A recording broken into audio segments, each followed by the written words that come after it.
This tiny house is one hell of a project.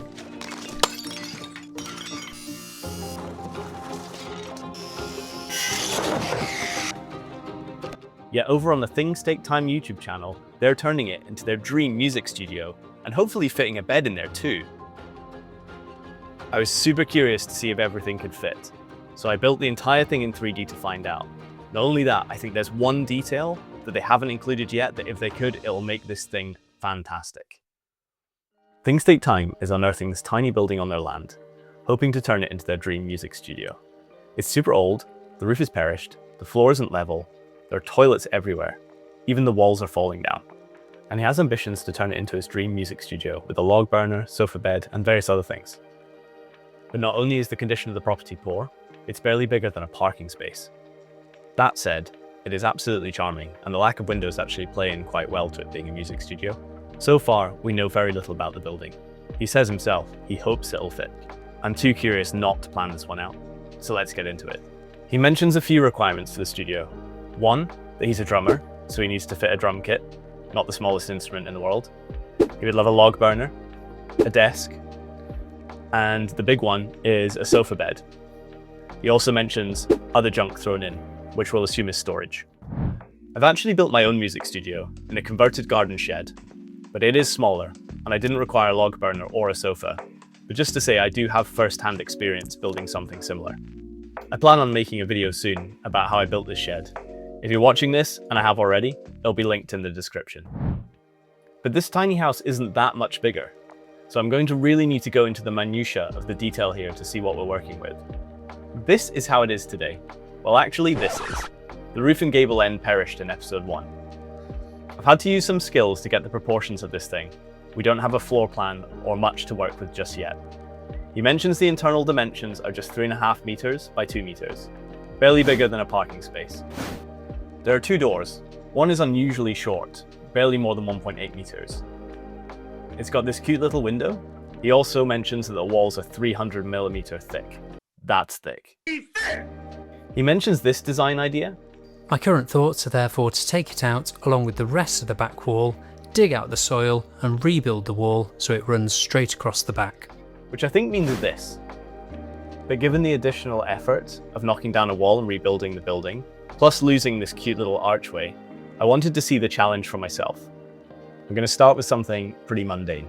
Insulation, and I'll explain why in a minute.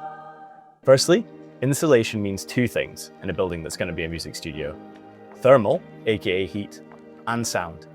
I'm choosing to model a basic thermal insulation with a vapor barrier system. The vapor barrier is a breathable membrane that essentially looks like a thin piece of plastic and that needs to cover the entire internal walls of the building and be sealed with tape. Then there'll be stud work. This will be made of timber, with some appropriate insulation in between. You will need to pick the exactly matched insulation for the situation of the building. It will likely be a variant of rockwool or some sort of foil-backed foam board.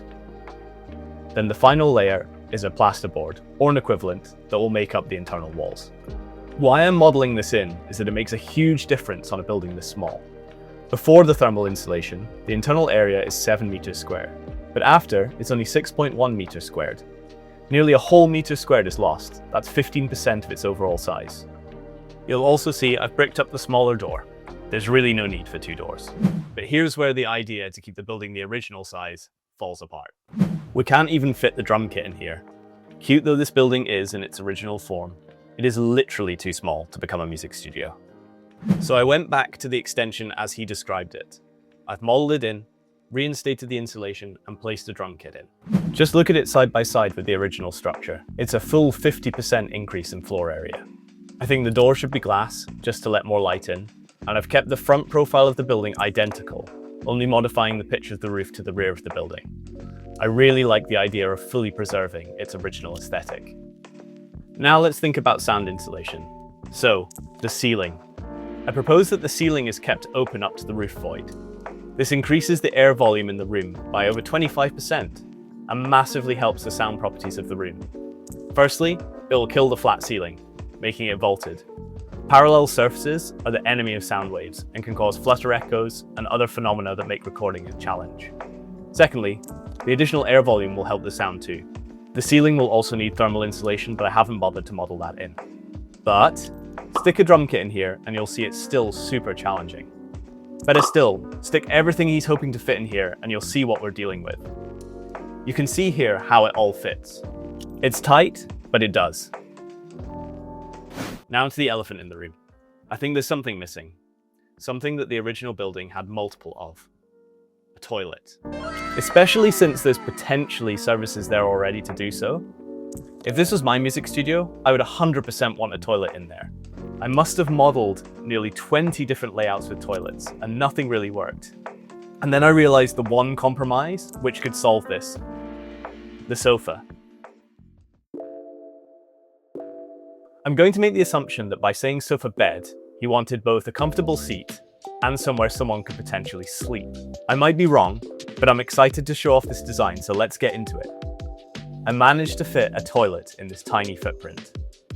I really had to study the smallest sensible toilet room and settled on this. It's 1.5 centimeters by 90 centimeters internally. It'll fit a short throw toilet and a tiny basin. Plenty feature-rich enough for this tiny music studio. It neatly fits on the wall opposite the main door. Immediately on its left is a tiny log burner. The one I've modeled in is a particular model called a Hobbit. It's tiny, but plenty efficient enough to warm this space. I'm not sponsored by them, I'm just acutely aware of this model as I considered it for my own tiny home. Then you'll see some neat solutions on the right. I've double-clad the end wall. Essentially think of it as the internal walls being double thickness. This means there can be a recessed computer monitor and storage hole above the desk. Of course, there's also loads of spare wall space to integrate other nooks, such as a bookshelf, maybe drumstick storage. But the reason for the screen especially is for this wooden mass here on the left. It's a full-size double Murphy bed, one that uses the desk as one of its structural supports. There's the perfect amount of height and length to pull this off. The workflow here is at the end of the day you can tuck the keyboard and mouse and any other desk paraphernalia into the storage hole, and then fold down the bed onto the now empty desk. I've modelled in an upright but comfy armchair as the desk chair instead of the office chair, purely because this can also serve as a relaxing chair, because remember, we don't have a sofa here anymore. This chair will still have space even when the bed is down. You'll notice I've switched to modelling electric drums. An acoustic kit will fit, but for the sake of a prettier model I put electric drums in as they're slightly smaller. I think this approach retains the charm of the original building, meets the brief, hits the desired footprint, and makes for an incredibly usable music studio. Personally, I think the toilet will be a game changer for the usability of this building. I know some of you may disagree and think that the sofa is essential and a toilet isn't. I'm curious, which camp are you in? Do you think a toilet is better than a sofa? Do you have a better idea? Or do you think I've absolutely nailed it? Or have I completely missed an even better layout? And yes, I'm aware I've made a video where I'm essentially getting excited by a toilet. Would love to hear your feedback in the comments. As always, until next time.